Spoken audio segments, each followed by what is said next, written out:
Setiap janjimu Tuhan, ku simpan dalam lubuk hatiku.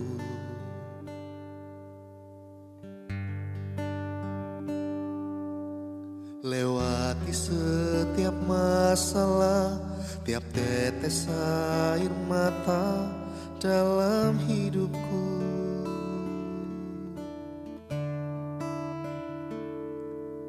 Janjimu menopang hidupku, kasihmu menuntun langkahku dalam setiap waktu. Penolongku yang aku percaya.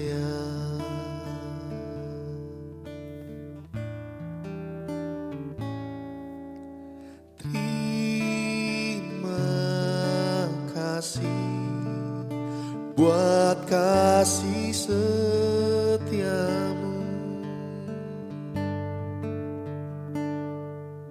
penyertaanmu sempurna, janjimu tak pernah terlambat menolongku.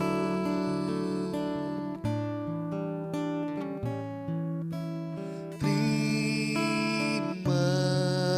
kasih, berterima kasih buat kasih setiamu di sepanjang hidupku.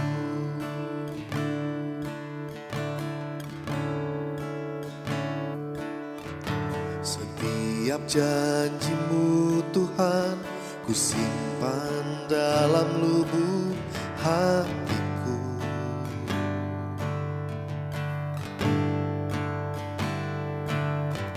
Lewati setiap masalah, tiap tetes air mata dalam hidupku.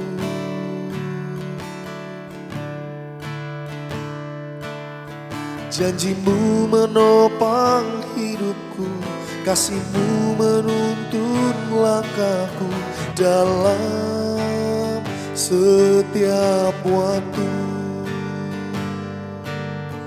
Penolongku yang aku percaya.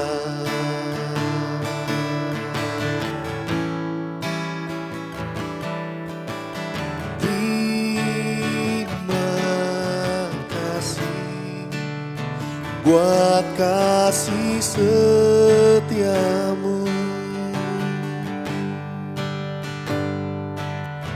penyertaanmu sempurna, janjimu tak pernah terlambat menolongku.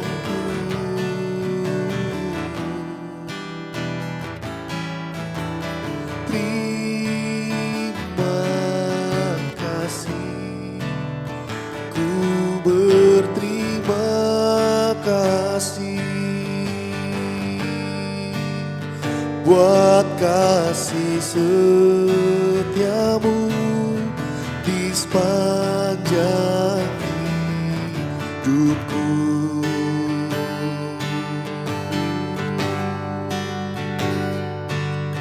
Ku naikkan syukur hanya padamu,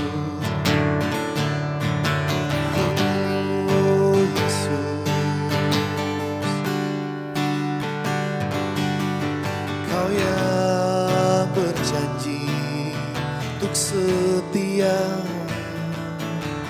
untuk selalu bersamaku, untuk temani langkahku, Yesus.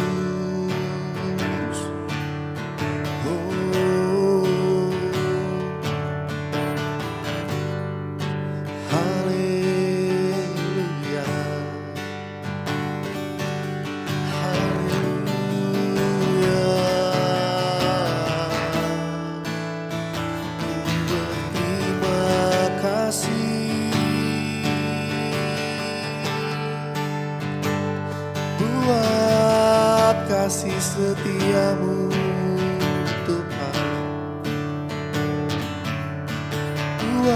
penyertaan-Mu yang sempurna dalam hidupku. Oh, haleluya, haleluya. Oh,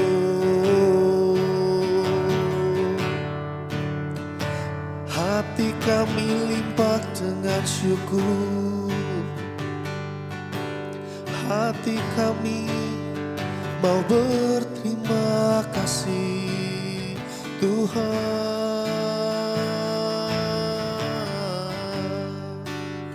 Oh, terima kasih Tuhan.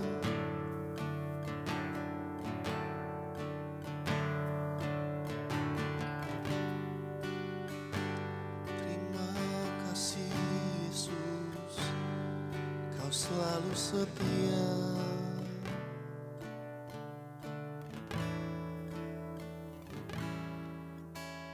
Terima kasih buat kasih setiamu.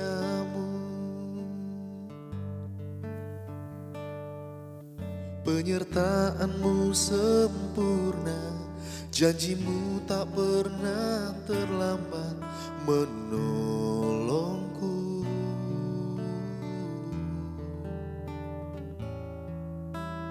Terima kasih, ku berterima kasih buat kasih setiamu di sepanjang hidupku.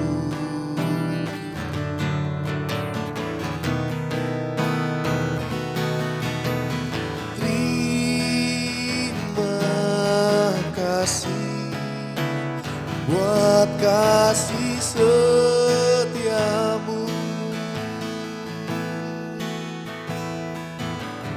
Penyertaan-Mu sempurna, janji-Mu tak pernah terlambat menolongku.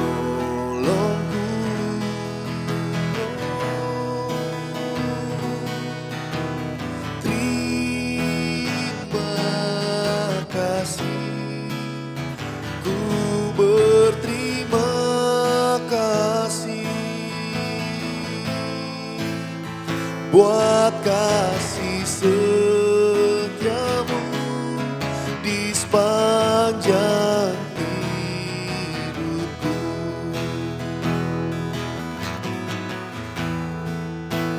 Buat kasih setiamu, buat kasih setiamu, buat kasih setiamu di sepanjang hidupku.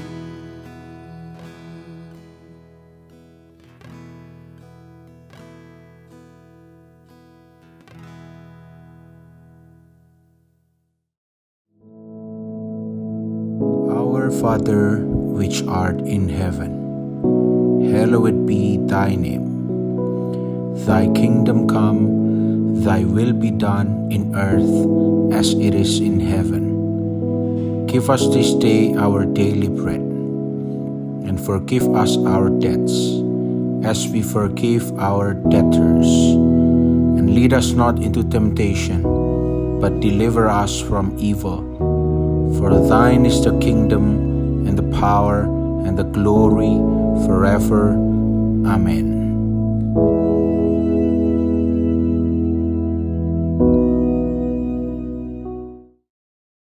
Puji nama Tuhan, Shalom, selamat pagi saudara semua yang dikasihi Tuhan Yesus. Pagi hari ini mari kita datang dengan hati yang bersukacita. Kita datang dengan hati yang mengucap syukur. Seperti renungan singkat yang akan sama-sama kita pelajari pada pagi hari ini, saya akan beri judul tentang hati. Nah, oke, sekarang kita akan belajar terlebih dahulu apa yang firman Tuhan terangkan mengenai hati. Ya. Apa yang firman Tuhan terangkan mengenai hati? Sebelum kita membuka ayat firman Tuhan, kata heart atau hati itu di dalam firman Tuhan itu digunakan sebagai istilah yang paling komprehensif, ya, dalam menerangkan keaslian seseorang. Orang yang sesungguhnya itu bukan hanya dilihat dari casing luarnya, di mana dia bisa tersenyum, di mana dia berbuat baik, tapi orang bisa dilihat dari hatinya. The most authentic person can be seen from his atau her true heart, hatinya yang sesungguhnya. Nah, hati itu juga adalah bagian dari being kita. Being itu berbicara mengenai tubuh, berbicara mengenai kondisi kita, keadaan kita, di mana di hati kita bisa menginginkan sesuatu, kita bisa memutuskan sesuatu, kita bisa merindukan sesuatu, kita bisa menegaskan tentang sesuatu. Ya. Di situ adalah bagian dari hati. Dan hati juga dideskripsikan menurut ayat-ayat yang ada di Alkitab. Hati juga dideskripsikan sebagai tempatnya conscious, kesadaran diri. Ya, tempatnya kesadaran diri dan decisive spiritual activity atau aktivitas rohani yang bisa menentukan atau berkeputusan. Itu adalah hati. Jadi seseorang yang dikatakan hatinya bermasalah atau hatinya kondisi yang baik-baik, berarti itu berkaitan dengan perasaannya, desire-nya, kerinduannya, passion-nya, hasratnya, berkaitan dengan thoughts, pikiran-pikirannya, dengan understanding, dengan pemahaman, dan juga dengan will atau keinginan. Maka bisa dikatakan menurut firman Tuhan ini, yang namanya heart itu bukan jantung. Tapi heart berbicara mengenai the center of a person. Bagi saudara yang mungkin belum tahu, hati ini apa sih? Apakah hati itu roh? Nah, bukan. Tetapi hati itu adalah being kita, bagian dari kita, yang dimana Roh Kudus bisa bertahta, bisa mengendalikan, bisa memerintah. Dan itu juga akan mempengaruhi kondisi jiwa, kondisi roh tentunya, dan juga ternyata kondisi fisik kita. Nanti kita akan baca ayat firman Tuhannya. Coba kita lihat sama-sama ayat firman Tuhannya. Kita buka dalam Amsal pasal yang ke-15. Amsal pasal yang ke-15, kita baca ayat yang ke-13 sampai 15. Amsal pasal 15 ayat 13 sampai 15. Nah, saudara bisa lihat di layar saudara. Ya, kita akan baca ayat 13 sampai 15. Dikatakan demikian, hati yang gembira membuat muka berseri-seri, tetapi kepedihan hati mematahkan semangat. Ayat 14, hati lagi. Hati orang berpengertian mencari pengetahuan, tetapi mulut orang bebal sibuk dengan kebodohan. Ayat 15, hari orang berkesusahan buruk semuanya, tetapi orang yang gembira hatinya selalu berpesta. Nah, coba kita lihat satu-satu dari 3 ayat ini. Kita lihat pertama dari ayat 13, dikatakan hati yang gembira membuat muka berseri-seri, tetapi kepedihan hati mematahkan semangat. Saudara, tolong kita jelajahi dengan jelas, kita telaah dengan jelas bahwa kondisi dalam ada satu perkara, kondisi luar juga itu merupakan perkara lain. Nah, masalahnya begini, kita hidup sehari-hari itu selalu dihadapkan dengan pilihan. Kita mau kondisi luar yang akan menentukan kondisi dalam kita, atau kita mau kondisi di dalam kita yang akan memerintahkan kondisi luar untuk bisa berubah. Dalam hal ini berkaitan dengan iman, percaya, berdoa. Setiap hari kita akan diperhadapkan di dalam situasi yang seperti ini. Bagaimana ketika kita membuka mata, kita selalu diperhadapkan untuk mau bersukacita, bersyukur, atau yang kedua mau mengeluh.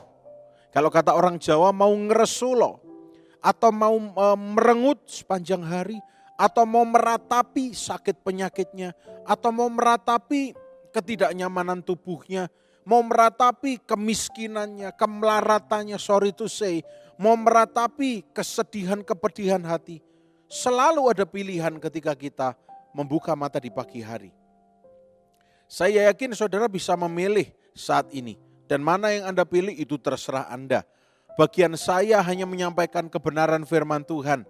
Dan saya yakin kebenaran itu yang akan menuntun kita. The truth will set you free. Kebenaran itu yang akan membebaskan kita. Nah, ayat 13 coba kita lihat.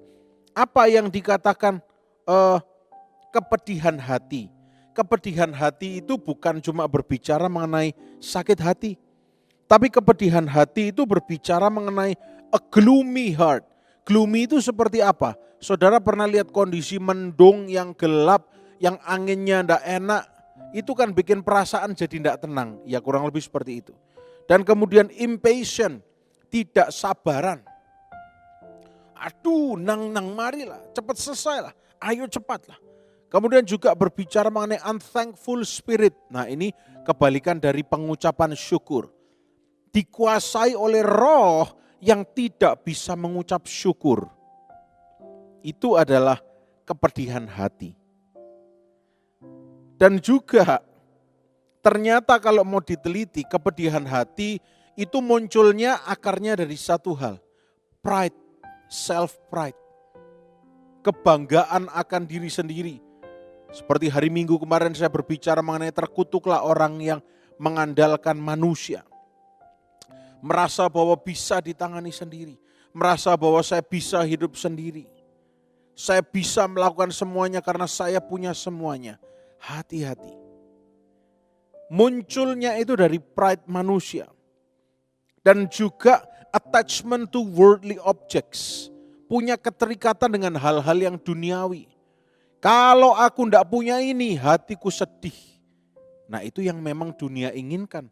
Supaya kita menjadi semakin serupa dengan dunia. Orang yang memiliki hati yang gembira, itu adalah orang yang tidak didikte oleh dunia luar. Dunia tidak bisa mendikte Anda bagaimana Anda bersukacita atau bergembira. Tapi Anda yang mendikte, atau lebih tepatnya Roh Kudus, Anda izinkan untuk memimpin diri Anda menjalani hidup ini dengan penuh sukacita. Entah apapun yang akan terjadi beberapa menit ke depan, tetapi sukacita Anda tidak hilang. Sukacita Anda tetap memerintah. Karena Anda tahu ada Allah yang berkuasa. Masih ada Allah yang sanggup untuk memulihkan. Masih ada Allah yang sanggup untuk melakukan perkara-perkara ajaib. Oleh karena itu pagi hari ini, biarkan saya boleh mengarahkan saudara untuk bisa menentukan pilihan. Yaitu memilih untuk bergembira, bersukacita. Dan itu akan membuat raut wajah saudara berseri-seri. Dan orang lain akan bertanya, kenapa kamu gembira? Ada lagu sekolah minggu yang bilang, saya bergirang. Mengapa kau bergirang? Saya bergirang. Apa sebabnya? Dunia akan tanya. Kenapa kamu bersukacita kondisi lagi seperti ini? Saya bergirang, ceritakan pada saya, karena saya anak Tuhan. Dikatakan sekarang ku selalu bergirang. Kita harus banyak belajar dari lagu-lagu yang dulu kita nyanyikan, saudara. Bernyanyi sambil bertepuk tangan. Menceritakan kasihnya Tuhan. Menceritakan kebaikan Tuhan, mengingat kebaikan Tuhan. Dan lagunya diakhiri dengan siang malam ku selalu bergirang. Kenapa kita bergirang? Karena kita tahu Tuhan Yesus baik buat kita, amin saudara. Karena kita tahu Tuhan Yesus punya rancangan yang indah buat kita. We make a choice to let our inner self, which is the Holy Spirit, yaitu Roh Kudus, to govern us, untuk menguasai dan memerintah kita. Sehingga kondisi kita tidak didikte oleh hal-hal yang berasal dari luar kita. Banyak alasan bagi manusia untuk bisa bersedih. Dan saya tidak mengatakan bahwa bersedih itu sangat dilarang oleh firman. Oh enggak. Yang firman Tuhan larang adalah ketika Anda sedang bersedih, lalu dengan sengaja Anda mendengarkan lagu-lagu untuk mempromot kesedihan Anda, untuk mengekskalasi kesedihan Anda. Oleh firman Tuhan itu dikatakan seperti membubuhkan cuka pada luka. Membubuhkan garam pada luka. Itu yang dilarang. Tapi Anda tidak bisa menipu diri kalau hati Anda sedang bersedih. It's okay. Tapi Anda harus tahu ada alasan untuk bergembira. Yaitu Anda punya Tuhan Yesus. Bounce back. Segera kembali. Bukan dengan kuat gagah kita. Tapi kita minta kepada Tuhan. Tuhan, aku mau bersuka cita sepanjang hari ini. Dan tiba-tiba sesuatu itu akan mendorong saudara, mengubah raut muka saudara. Sesuatu yang saya bisa jelaskan itu adalah Roh Kudus dan kuat kuasanya. Itu akan membuat saudara bisa mengucapkan kalimat yang memutarbalikkan keadaan. Harusnya saudara berkata, I am very, very disappointed. I am very, very desperate. Tapi tiba-tiba seperti ada yang mendorong saudara untuk berkata dalam nama Yesus. Aku percaya Tuhanku baik. Aku percaya Tuhanku luar biasa. Aku percaya Dia God of Wonders, El Pele, yang mengerjakan perkara-perkara yang ajaib dalam kehidupanku.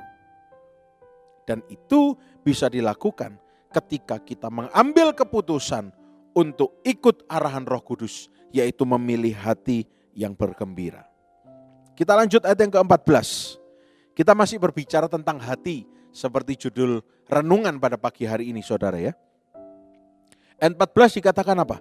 Hati orang berpengertian mencari pengetahuan, tetapi mulut orang bebal sibuk dengan kebodohan. Nah, ini juga berbicara tentang hati. Bagaimana orang yang berpengertian itu sibuknya akan cari pengetahuan. Ya. Dan pengetahuan di sini itu bukan pengetahuan ala kadarnya yang bisa kita search dengan tangan kita. Tapi yang namanya pengetahuan di sini itu berbicara mengenai wisdom. Pengetahuan di sini berbicara mengenai growing in grace and in the knowledge of Christ. Pengetahuan akan Kristus. Pengetahuan akan Kristus, bukan pengetahuan akan dunia ini. Ayo sekarang saya ingin tanya pada saudara, siapa yang dulu waktu SD diajarkan bahwa dinosaurs exist, dinosaurus itu ada. Tapi siapa yang kemudian ketika Anda SMA, Anda kuliah, Anda mulai menemukan jurnal-jurnal yang mengatakan bahwa kemungkinan besar semuanya itu palsu. Karena kalau bumi sudah hadir ratusan juta tahun yang lalu, padahal bumi yang baru tahun seberapa kondisinya sudah bagaimana sekarang? Ayo, coba Anda mau pegangan kepada pengetahuan dunia yang seperti apa? Berikutnya, sejarah kehidupan manusia. Kalau Anda berpegang pada sejarah, semakin Anda dewasa, semakin Anda banyak tahu. Berapa banyak fakta sejarah yang mungkin ternyata tidak benar-benar terjadi atau terjadi karena dipolitisasi, mau negara manapun itu. Pengetahuan dunia mau saudara dapatkan. Anda hanya akan terlihat pintar di depan orang lain. Anda hanya akan kelihatan pintar. Tapi kalau yang Anda cari adalah wisdom. Saya pernah sharingkan ini di ibadah raya. Wisdom is a supernatural information. Hikmat itu adalah informasi yang adikodrati. Informasi yang tidak bisa didapatkan oleh manusia daging. Dan di sini juga dikatakan orang yang berpengetahuan itu dia growing in grace, bertumbuh dalam anugerah Tuhan. Jadi kalau orang sedang bertumbuh dalam anugerah Tuhan, saudara, dia tidak negatif. Dia orangnya tidak akan jadi orang yang sibuk dengan, seperti ayat 14 katakan, sibuk dengan hal-hal yang tidak penting. Atau sibuk dengan kebodohan. Nah, sibuk dengan kebodohan itu juga bisa diartikan seperti ini. Ada orang yang memilih untuk rest contented. Artinya apa? Ya wis lah, cukuplah aku sudah cukup pintar. Cukuplah, aku tidak usah tahu banyak lagi, cukuplah. Itu juga bisa di satu sisi. Tapi di sisi yang lain, karena hatinya yang problematik, hatinya yang bermasalah, maka kedagingannya yang muncul dan mulutnya itu hanya mengucapkan kebodohan. Ketika saya mengatakan mulut yang mengucapkan kebodohan, kita tidak perlu bangga dan pongah karena kita tidak mungkin melakukan itu. Kita masih bisa melakukan itu karena kita punya daging. Kita tidak bisa luput dari mulut yang mengucap kebodohan. Percayalah, bahkan termasuk saya yang mungkin Anda kenal adalah seorang pendeta. Ya, percayalah, kita tidak akan bisa lepas dari mulut yang mengucapkan kebodohan. Untung Tuhan selalu mengampuni kita. Untung Tuhan punya banyak stok pengampunan. Tapi biar hari ini kita belajar, kalau berbicara tentang hati. Hati orang yang berpengetahuan, di mana kita semua mau menjadi orang yang penuh dengan pengetahuan. Dalam terjemahan bahasa aslinya wisdom, orang yang berhikmat. Kita mau untuk terus growing in grace, mencari pengenalan akan Allah, mencari hidup dalam anugerah Allah. Kita mau itu.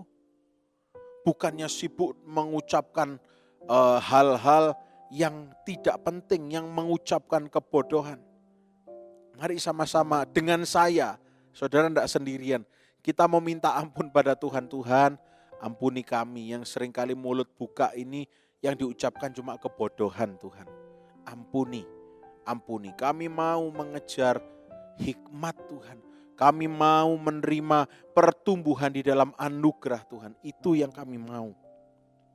Sebab kalau enggak Tuhan, betapa karakter ini, karakter itu juga berbicara tentang hati saudara ya, akan menjadi serupa dengan dunia, bukan lagi menjadi serupa dengan Tuhan. Tapi kalau kita bertumbuh dalam kasih karunia Tuhan, maka kita akan menjadi sama seperti yang memberi kita kasih karunia, yaitu Tuhan Yesus sendiri. Semakin segambar dan serupa dengan Kristus, sesuai dengan apa yang Allah Bapa inginkan di dalam kitab Kejadian. Kita diciptakan segambar dan serupa dengan Dia. Ini berbicara mengenai pemulihan image, pemulihan gambar diri. Kaitannya juga dengan hati, dengan conscience. Ya. Oke, ayat yang terakhir. Ayat 15. Hari orang berkesusahan buruk semuanya, tapi orang yang gembira hatinya selalu berpesta. Pernah enggak mengalami ini saudara? Pagi-pagi Anda memulai dengan marah, Anda memulai dengan bersungut-sungut. Dan sepanjang hari itu ada saja yang membuat saudara lemah, membuat saudara marah. Oh memang betul, bukan berarti orang yang awalnya bersuka cita, bisa jadi sepanjang hari itu selalu luar biasa. Oh ya memang not guaranteed at all. Tapi orang yang memutuskan untuk memulai harinya going down the wrong path, memulai harinya dengan melewati jalan yang salah, akan menikmati semua akibat dari sebab itu. Akan menikmati semua yang dia tabur itu. Dia akan melihat semuanya buruk terjadi. Makanya saudara, mungkin saya masih muda, tapi saya juga sudah mulai prinsip. Paling tidak kalau kita membuka mata di pagi hari, mulailah dengan bersyukur, bersuka cita. Jangan sampai kita pagi hari membuka mata, mate kon, mateng aku. Aduh terkutuk aku. Atau memulai dengan kondisi keluarga yang tidak kondusif. Makanya firman Tuhan mengingatkan, kalau engkau marah jangan sampai matahari terbenam. Apalagi diteruskan sampai besoknya. Karena apa? Besok itu hari yang baru. Hati kita sudah diperbaharui, sudah dibersihkan. Hati kita sudah diperbaharui. Maka mulai hari dengan hati yang baru. Ini bukan kata saya. Ini nasihat firman Tuhan. Jangan sampai matahari terbenam. Lupa lah kalau marahnya pas matahari terbenam. Berarti sampai matahari terbenam besoknya. Ya enggak, ya maksudnya cepat selesaikan. Supaya tidak berbuntut panjang. Kalau seseorang dikatakan firman Tuhan orang yang berkesusahan. Itu harinya buruk semua. Diterjemahkan itu akhirnya ada spirit yang nempel namanya a sorrowful spirit. Apa itu Pak sorrowful spirit? Anda orang Jawa pasti familiar dengan kata sorrow. Ya, kurang lebih sama. Sorrow atau sorrow. Penderitaan. Hati yang dipenuhi dengan penderitaan. Aduh mati aku aduh ngersulo senantiasa. Gitu ya. Selalu mengeluh. Itu ada spirit yang sedang nempel. Percaya tidak percaya. Karena Anda memutuskan untuk going down the wrong path. Anda sudah memutuskan untuk melewati jalan yang salah. Maka akan ada spirit yang juga mengendalikan saudara. Tapi kalau pagi hari Anda mengatakan, dalam nama Yesus panjang hari ini aku sehat, berkemenangan, berhasil, bersukacita.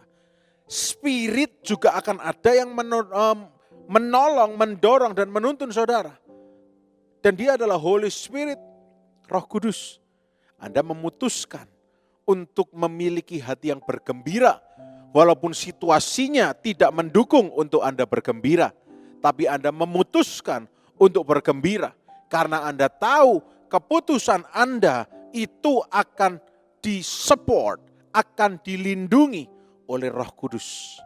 Dan ketika Anda memutuskan untuk memiliki hati yang bergembira, Anda sedang melakukan firman Tuhan. Dan firman Tuhan mengatakan hati yang gembira adalah obat yang manjur, cespleng, tokcer. Tapi semangat yang patah mengeringkan tulang. Kepedihan hati mematahkan semangat. Tapi kalau Anda memutuskan, aku mau bergembira. Muka Anda akan kelihatan berseri-seri. Seperti lagu yang tadi kita nyanyikan. Bukan berseri-seri karena make up-nya indah. Pria mana bisa make up? Tidak bisa. Tapi kelihatan berseri-seri. Karena ada something inside. Conscience Anda ada yang leading, ada yang memimpin, ada yang mengendalikan, ada yang menginfus Anda dengan sesuatu yang luar biasa, yang supranatural, yaitu Roh Kudus. Ayat 15 kita kembali lagi. Dikatakan orang yang gembira hatinya selalu berpesta. Dalam hal ini berpesta itu jangan diasosiasikan dengan pesta yang keduniawian. Tapi dalam hal ini kata selalu berpesta itu berbicara mengenai hati yang selalu glad. Nah, glad ini bukan sombong saudara ya. Tapi glad ini berbicara mengenai I'm glad, lega. Hati yang selalu plong. Siapa yang sudah lama tidak merasakan hati yang plong? Siapa yang sudah lama tidak tidur nyenyak karena banyak pikiran? Ayo minta pada Tuhan, Tuhan aku mau hatiku plong, aku mau hatiku gembira.